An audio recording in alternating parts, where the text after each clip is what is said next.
Връзката между души-близнаци е нещо, което надхвърля физическото измерение.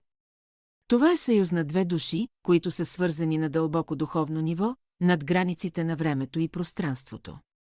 Тази връзка не винаги е лесна, но тя носи със себе си огромна възможност за духовно израстване.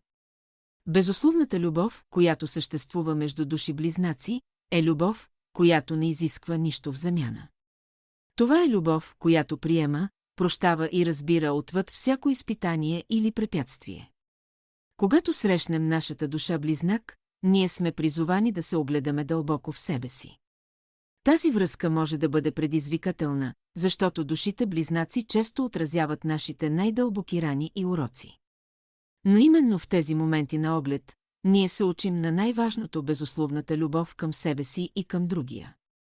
Духовното развитие, което проистича от тази връзка, идва от нашата способност да приемем себе си и другия такъв, какъвто е. Душите-близнаци ни учат да се издигаме над егото, да се свързваме със своята автентичност и да осъзнаем, че истинската любов не зависи от външните обстоятелства.